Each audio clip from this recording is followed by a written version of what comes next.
नमस्कार दोस्तों, हमारे YouTube channel big bone study point में आप सभी का स्वागत है। दोस्तों, आज मैं इस वीडियो सेशन में तुगलक वंश के जो टॉपिक छूट गया था इसके पिछले वाले लेक्चर में, तो उसको आज कवर करने वाले हैं। तो इससे पिछले वाले लेक्चर में हम लोग देखे थे तुगलक वंश के स्थापना और उसमें दो शासक के बारे में पढ़े थे जो काफी एग्जाम पॉइंट ऑफ व्यू से काफी महत्वपूर्ण है। तो इससे पिछले वाले लेक्चर अगर यदि आप नहीं देखे होंगे तो प्लीज उसे देख लीजिए, काफी हेल्प मिलने वाली है। तो चलिए आज का क्लास स्टार्ट करते हैं। आज का क्लास में हम लोग फिरोज शाह तुगलक के बारे में जानने वाले हैं, डिटेल्स देखने वाले हैं। तो फिरोज शाह तुगलक था जो मोहम्मद बिन तुगलक, इसके है ना पूर्व शासक क्या था, यानी तुगलक वंश के जो दूसरा शासक कौन था, मोहम्मद बिन तुगलक। तो मोहम्मद बिन तुगलक की मृत्यु 1351 ईस्वी में हो जाता है ना। 20 मार्च 1351 ईस्वी में इसका मृत्यु हो जाता है। उसके बाद जस्ट यहाँ पे 20 मार्च 1351 ईस्वी में उसी का चचेरा भाई का गद्दी पे बिठाया जाता है, जिसका नाम है फिरोज शाह तुगलक। ठीक है, ऐसे तो ये चाहता नहीं था राजा बनने के लिए, लेकिन और सभी लोगों को वहां पे जो उसके शासन काल में बड़े बड़े अमीर लोग रहते थे, सभी का सलाह मानते हुए इसने ठीक है शासन करने का बना और राजा यानी अपना गद्दी संभाला। ठीक है, तो इसके बारे में विशेष पॉइंट हम लोग देखेंगे जो सभी एग्जाम पॉइंट ऑफ व्यू से काफी इंपॉर्टेंट होने वाला है। तो चलिए इसके पहला पॉइंट देखते हैं कि फिरोज शाह तुगलक गद्दी पर 1351 ईस्वी को बैठता है ना। इसका जो पहला बार 20 मार्च 1351 ईस्वी में राजाभिषेक करवाया जाता है। 1351 ईस्वी में 22 मार्च 1351 ईस्वी में, और उसे यह जो राजाभिषेक खट्टा के निकट ही इसका राजाभिषेक करवाया जाता है।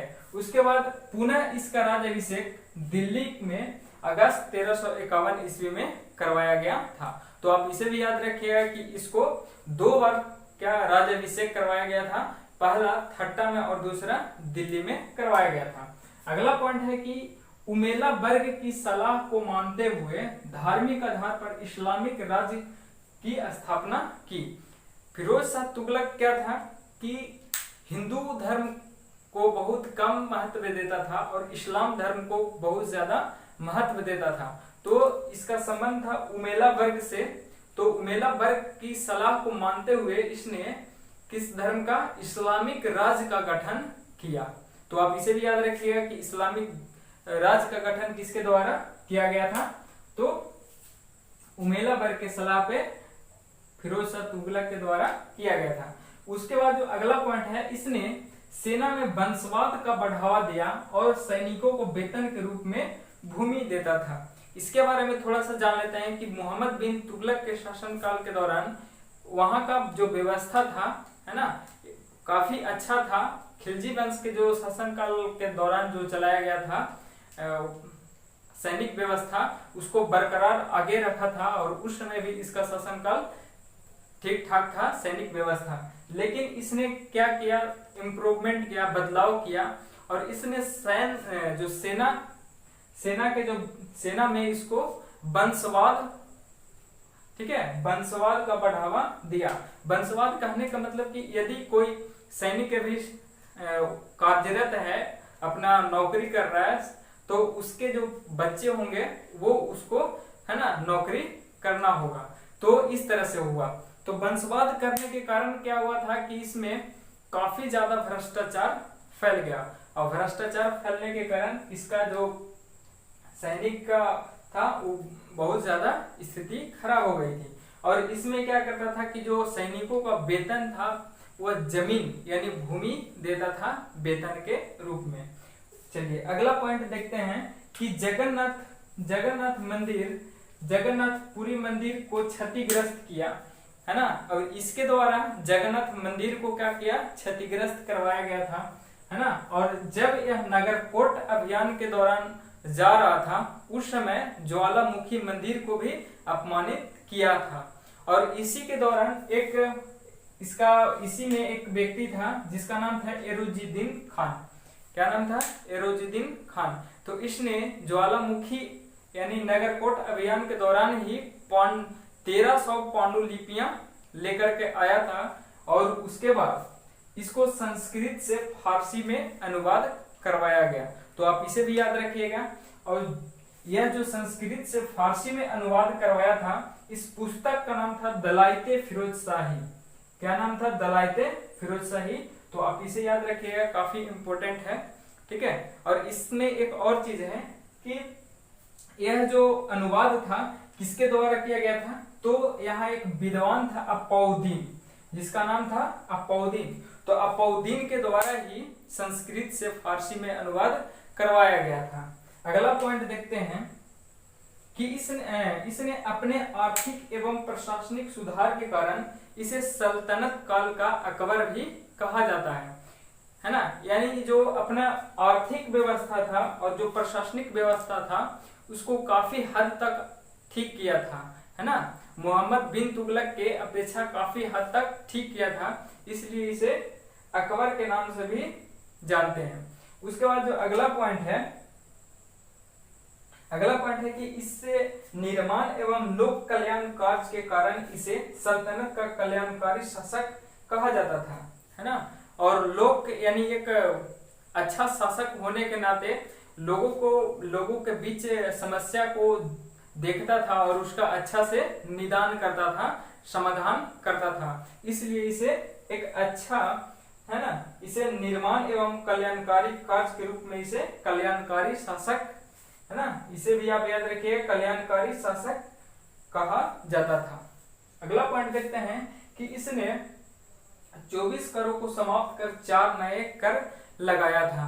यानी मोहम्मद बिन तुगलक के समय में काफी ज्यादा कर लगाए गए थे, तो उसमें 24 करों को समाप्त करके और मुख्य रूप से 4 कर ही लगाया था। और 4 कर कौन कौन सा है जो काफी इंपॉर्टेंट है, देखेंगे, एक एक करके देखेंगे। खम्स, खराज, जजिया और जकात, ये 4 कर इसके द्वारा लगाया गया था।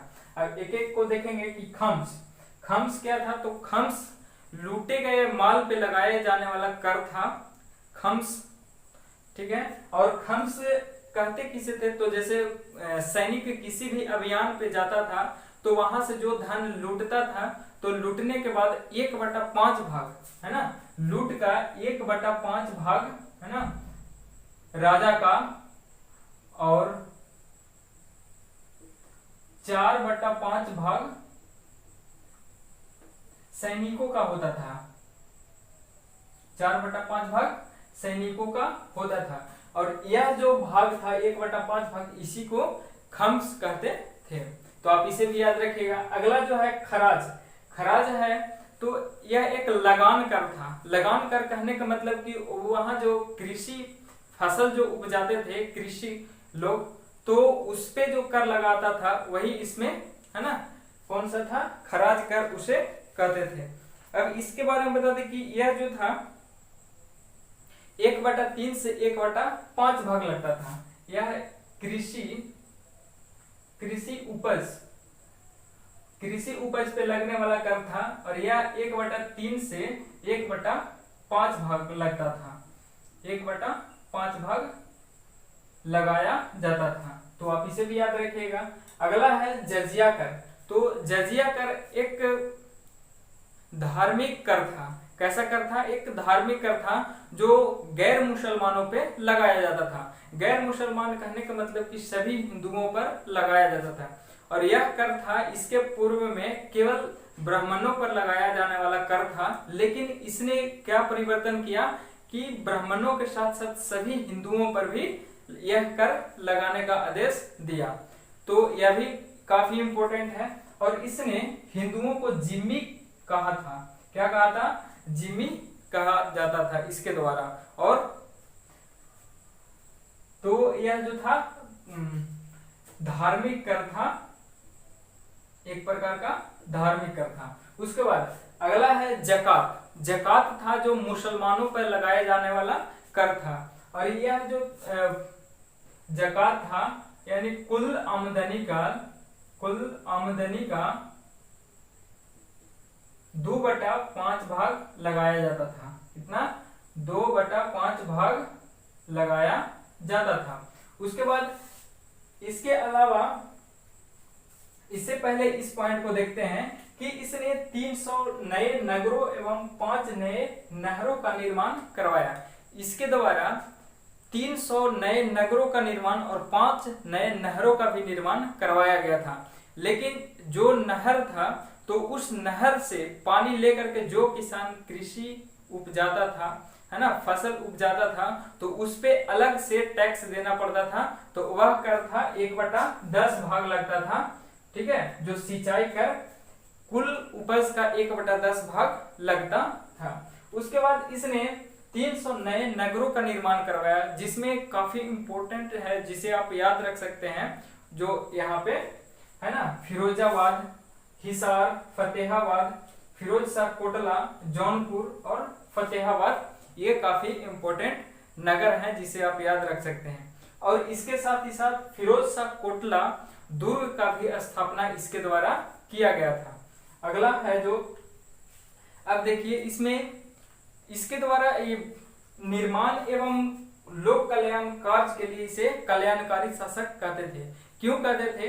ये उसे अपने साम्राज्य के जितना भी जनता लोग रहता था सभी का दुख सुख को इसको यह समझते थे और इसके साथ साथ इसका निदान भी किया करता था। तो इसी के लिए कुछ, है ना, विभाग का गठन किया था उन लोगों की सहायता के लिए। तो उसमें एक एक देखते हैं। पहला है दीवान ए बंदगान।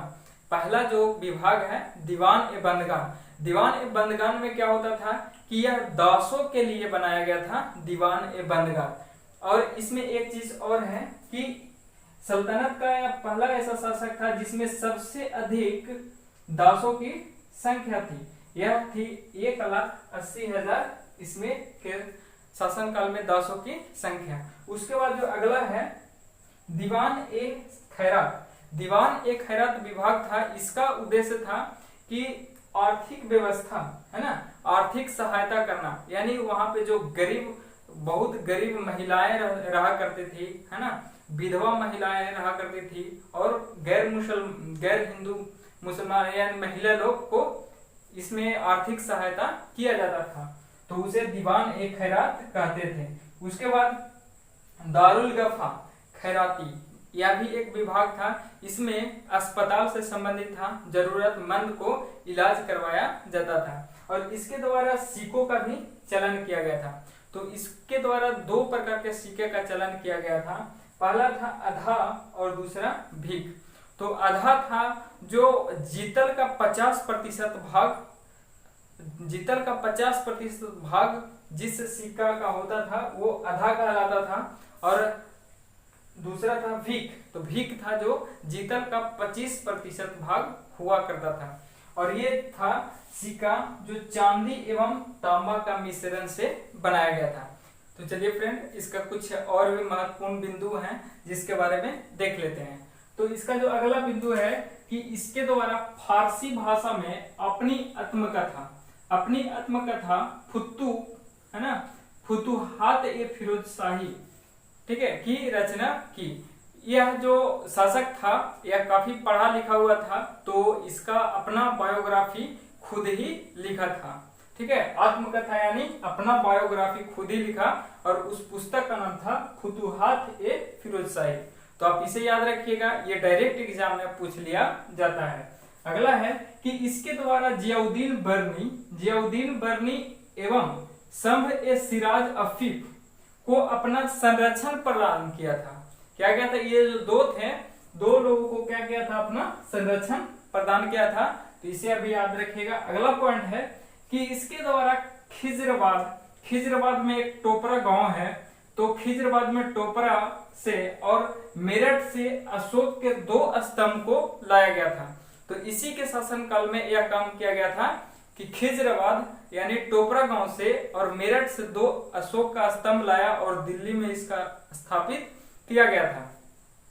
तो इसे याद रखिएगा। अगला है कि प्रसिद्ध इतिहासकार बर्नी, ठीक है, तो इसी के शासनकाल में, ठीक है, बर्नी के द्वारा प्रमुख बुक जो लिखा गया था, इसे याद रखिएगा।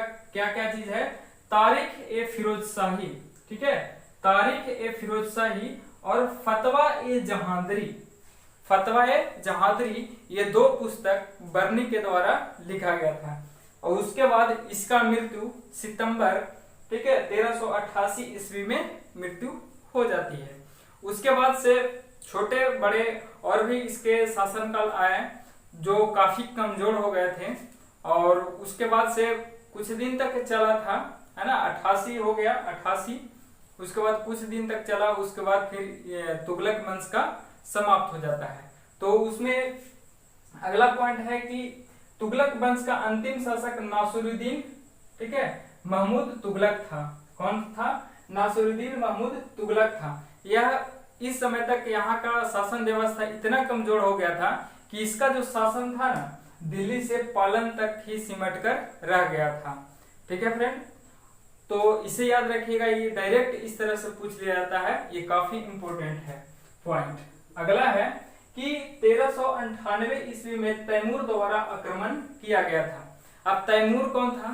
तो यह एशिया से तैमूर लोग आए थे, और 1358 ईस्वी में तुगलक वंश यानी दिल्ली सल्तनत पे आक्रमण किया, और आक्रमण करने में इस यहाँ पे जो, ठीक है, निर्दोष लोगों को कत्ल कर दिया, एकदम बहुत बेरहमी तरह से, ठीक है, बहुत बुरी तरह से कत्ल किया, और यहाँ पे काफी मात्रा में धन की लूटपाट मचाया।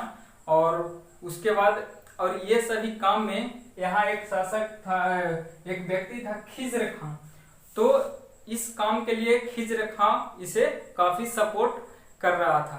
तो यहीं से इसका क्या हो जाता है, तुगलक वंश का यानी खत्म हो जाता है। ठीक है, उसके बाद आता है, याद रखिएगा इसे, कि 1398 ईस्वी में तैमूर के द्वारा आक्रमण किया गया था, और यह कहां से थे? तो मध्य एशिया थे, मध्य एशिया से थे। तो ऐसे याद रखिएगा। ठीक है, उसके बाद ये भी डायरेक्ट इस तरह से पूछ लिया जाता है कि तैमूर को सहायता किसके द्वारा किया जा रहा था? तो खिज्र खां के द्वारा। चलिए आगे देखते हैं। अगर जो है कि तैमूर अपने देश लौटते समय खिज्र खां को जीते गए क्षेत्र को क्या करता है? सौंप देता है। तो जब तैमूर यहाँ दिल्ली सल्तनत पे आक्रमण करता है, भारी मात्रा में लूटपाट मचाता है, सभी लोगों को बेरहमी से कत्ल कर देता है, उसके बाद जो क्षेत्र पे अपना शासन जमाता है, शासन बनाता है, तो उस शासन को क्या करता है? खिज्र खां को सौंप देता है, और वह अपने वापस देश लौट जाते हैं। और उसमें जो कौन कौन सा क्षेत्र है जिसके बारे में थोड़ा सा देख लेते हैं। दीपालपुर हो गया, लाहौर और मुल्तान, ये सभी क्षेत्र क्या था? इसको सौंप देता है। उसके बाद से इसका खिज्र खां को और भी आगे मन बढ़ते रहता है कि मैं और भी, ठीक है, जगह पे शासन करूं, तो ठीक है, और भी आगे लड़ाई करता है और आगे क्षेत्रों को भी विजित करता है। और तो इसके बाद वाले लेक्चर में हम लोग देखेंगे। आज के लिए इतना ही। आशा करता हूं कि सभी पॉइंट आपको अच्छा से समझ में आया हो। यदि नहीं समझ में आया हो तो वीडियो को 2 बार 3 बार जरूर देखें। और हाँ, एक जब क्लास लेते हैं तो क्लास लेने के बाद आप एक ओरिजिनल बुक जरूर पढ़ें, जिससे आपको हमेशा हर एक डॉट क्लियर होते चलेगा। ठीक है, और इसे नोट्स अच्छा से तैयार करें। तो आज के लिए इतना ही, मिलते हैं अगले वीडियो में। Thank you.